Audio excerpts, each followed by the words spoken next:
ஹாய்ங்க, எல்லாம் எப்படி இருக்கீங்க? நல்லா இருப்பீங்கன்னு நம்புகிறேன். நம்ம வீட்டில் திரும்பவும் தட்டை தூக்கிட்டு வந்துட்டியாங்கிற மாதிரி பிரியாணி தட்டை தான் தூக்கிட்டு வந்திருக்கேன். இது தலப்பாக்கட்டி பிரியாணி நம்ம ஸ்டைலில், என்னோடய ஸ்டைலில் பண்ண போகிறோம். சூப்பர் டேஸ்ட்டாக இருக்குங்க. கோவப்படாமல் கொஞ்சம் செஞ்சு பாருங்கள்.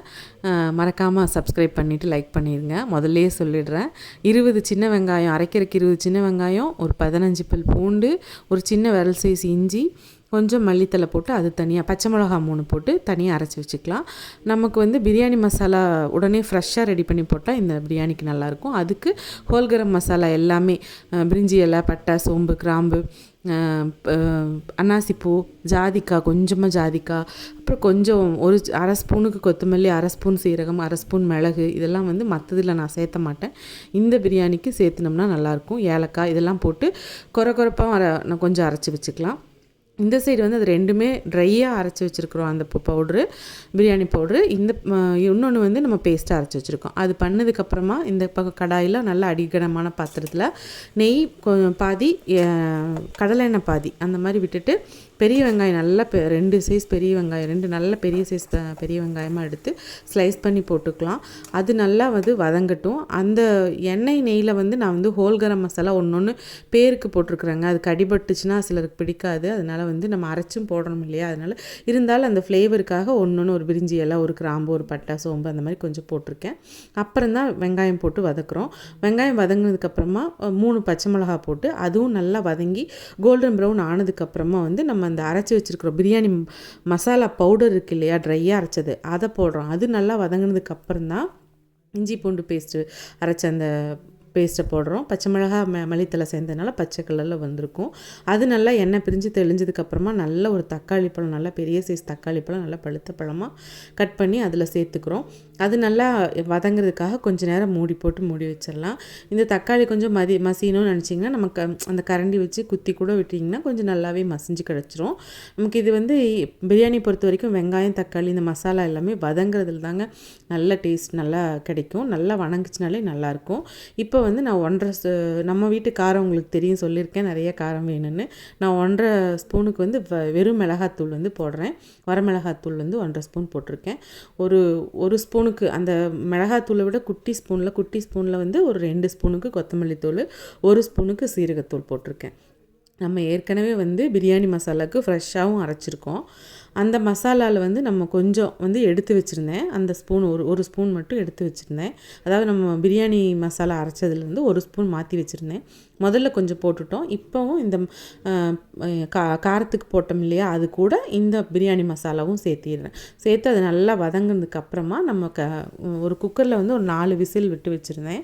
அந்த கறியை வந்து மட்டனை வந்து சேர்த்து நல்லா எல்லாமே பைண்ட் ஆகிற அளவுக்கு நல்லா வணக்கிக்கலாம். நல்லா வணங்கட்டும். நல்லா வணங்கினதுக்கப்புறமா கொஞ்சமாக புதினா, இன்றைக்கி வந்து வீட்டில் வந்து கடை புதினா இல்லை, அதனால் செடியில் தான் பறிச்சுட்டு வந்து மல்லித்தலையும் புதினாவும் போட்டு ஃப்ரெஷ்ஷாக இன்றைக்கி எல்லாமே கிடைச்ச மாதிரி இருந்தது. அதனால அப்படி எல்லாமே போட்டாச்சு. அது போட்டு கொஞ்சம் நேரம் மூடி வச்சிங்கன்னா அப்படியே அந்த ஃப்ளேவர் அதில் இறங்கும். அதுக்கப்புறமா நல்லா கிளறி விட்டுக்கலாம். இது வந்து இந்த கறியில் வந்து நம்மளுக்கு அந்த எல்லா மசாலாவும் கோட்டாகணும் இல்லை, அதனால தான் நான் கறி வேக வைக்கும்போது இந்த மஞ்சள் தூள் போடாமல் தான் பிரியாணிக்கு வேக வைப்பேன். இஞ்சி பூண்டு பேஸ்ட்டு, உப்பு போட்டு தேவையான தண்ணி விட்டு தான் வேக வச்சுருந்தேன். இப்போ என்ன பண்ணுறோன்னா தயிரை வந்து கொஞ்சம் விஸ்கு வச்சு கொஞ்சம் ஒரு அடி அடிச்சுட்டு போட்டிங்கன்னா அந்த திப்பியாக இல்லாமல் இருக்கும். அதுக்காக நான் கொஞ்சம் அடிச்சுட்டு 1 கப் தயிர், அது வந்து ஒரு 4 டீஸ்பூன் இருக்குங்க. பெரிய டீஸ்பூன்னா பெரிய ஸ்பூன், அதில் 4 டீஸ்பூன் இருக்கும், ஊற்றிருக்கேன். இப்போ அதுவும் நல்லா கோட்டாகிறதுக்காக வதக்கி விட்டுக்கலாம். இப்போ நான் இந்த டம்ளரில் 2 டம்ளர் அரிசி போட்டிருந்தேன். இப்போ கறி வேக வச்ச தண்ணி எனக்கு 1 டம்ளர் கிடச்சிது. அப்புறம் மறுபடியும் 3 டம்ளர், அப்படி 2 டம்ளருக்கு 4 டம்ளர் தண்ணி ஊற்றிருக்கேன். இது வந்து கரெக்டாக இருக்கும். குக்கரில் வச்சிங்கனாலும் இதே அளவுக்கு வச்சிங்கன்னா கரெக்டாக இருக்கும். ஒரு சில அரிசி பழைய அரிசி, புது அரிசின்னு இருக்கும் இல்லையா, அதுக்கு மட்டும் கொஞ்சம் வேரியேஷன் வரலாம். நான் வந்து 2 டம்ளர் அரிசிக்கு இந்த டம்ளரில் 4 டம்ளர் தண்ணி விட்டுருக்கேன். தண்ணி விட்டு நல்லா கொதிக்கட்டும். நல்லா கொதிக்கும்போது இதுக்கு வந்து நம்ம எலுமிச்சம்பழச்சாறு விடுறதில்ல, தயிர் மட்டும்தான் புளிப்புக்கு. உப்பு டேஸ்ட்டு பார்த்துட்டு உப்பு வேணுன்னா அந்த ஸ்டேஜில் போட்டுக்கலாம். நல்லா கொதிக்குது பார்த்தீங்களா, மாதிரி கொதித்து எல்லாம் இதாகட்டும். இது வந்து நான் மீடியம்லேருந்து கொஞ்சம் அதிகமாக ஃப்ளேம் வச்சுருக்கேன். அதனால் அடிக்கடி கொஞ்சம் திறந்து விட்டுக்கிட்டிங்கன்னா போதும். இந்த ஸ்டேஜில் வந்து நம்ம வந்து அரிசி சேர்த்துக்கலாம். நம்ம அரிசி சேர்த்துனதையுமே வந்து மற்ற பிரியாணிக்கு நம்ம லெமன் பிழிஞ்சு விடுவோம் இல்லையா, அதனால தான் சொன்னேன். இதில் வந்து லெமன் பிழிய மாட்டோம். தயிர் மட்டும்தான். இது நல்லா கொஞ்சம் கோட் ஆகட்டும்னு சொல்லிட்டு பண்ணி விட்டுக்கலாம், நல்லா கிளறி விட்டுக்கலாம். இப்போ வந்து நம்ம இந்த தண்ணியும் அந்த வேகிறதுக்கும் சரியாக இருக்கும். நான் இந்த மூடி மட்டுமே போட்டு இது பண்ணுறேன், தம் போடலைங்க, மூடி தான் போட்டு வச்சுருக்கேன். இது வந்து தண்ணி வந்து இன்னும் ரைஸ் எல்லாம் வெந்து இந்த ஸ்டேஜ் இப்போ இருக்கிற அந்த எண்ணெய் பிரிஞ்சு வந்திருக்கு பார்த்திங்களா, தண்ணி கம்மியாயிடுச்சு. முதல்ல இருந்ததுக்கு இப்போ தண்ணி கம்மியாயிருக்கு.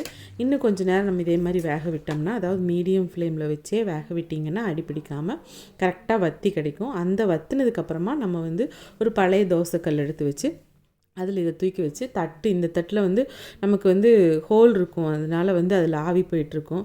அதனால் என்ன பண்ணோன்னா, நம்ம வேறு ஏதாவது தட்டு போட்டு மேலே ஏதாவது வெயிட் வச்சுட்டு இது பண்ணிக்கலாம். நான் இடிகளை தூக்கி மேலே வச்சுட்டு தட்டு வச்சு இடிகள் தூக்கி மேலே வச்சு கீழே வந்து பழைய ஒரு தோசைக்கல் வச்சாச்சு. அதில் வந்து ஒரு 15 நிமிஷம் விடுறேன்.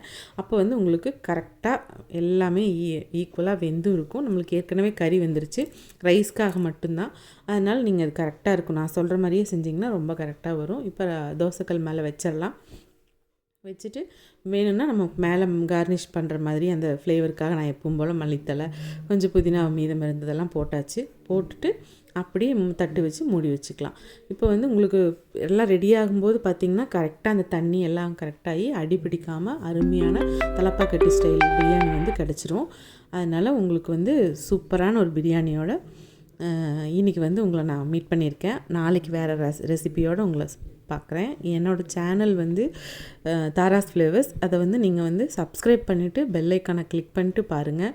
நிறைய பேர் சப்ஸ்கிரைப் பண்ணாமல் பார்க்குறீங்க, தயவு செஞ்சு சப்ஸ்கிரைப் பண்ணி உங்கள் சப்போர்ட் எனக்கு வேணுங்க.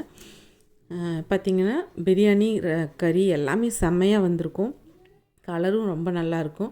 கறியெல்லாம் வந்து இப்படி இந்த ஹார்டாக இல்லாமல் அப்படி பூ போல் வெந்திருக்குன்னு சொல்லுவோம்ல, அந்த மாதிரி வெந்திருக்கும். இது வந்து ரொம்ப அதிகமாக கலராமல் ஒரு சைட்லேருந்து எடுத்துகிட்டு போனீங்கன்னா கரெக்டாக இருக்கும் சர்வ் பண்ணும்போது. இது கூட நம்ம வந்து கேர்டு ரைத்தா தான் வச்சு பிரியாணி மட்டுமே சாப்பிட்டாலே சூப்பராக இருக்கும். பிரியாணி எதுக்கு அசிங்கப்படுத்துறீங்கன்னு கேட்குற மாதிரி இருக்கும், குழம்பு இந்த மாதிரி வச்சுட்டா. இருந்தாலும் ஆனியன் கேர்டு ரைத்தா வச்சுட்டு சாப்பிட்டாச்சு.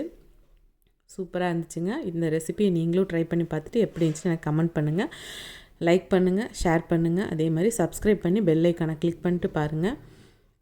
இதை விட நல்ல ரெசிபியோட வேற ஒரு நல்ல ரெசிபியோடு உங்களை சந்திக்கிறேன். நாளைக்கு பார்க்கலாம். அது வரைக்கும் உங்கள்கிட்ட இருந்து தேங்க்ஸ் ஃபார் வாட்சிங்க. டாட்டா.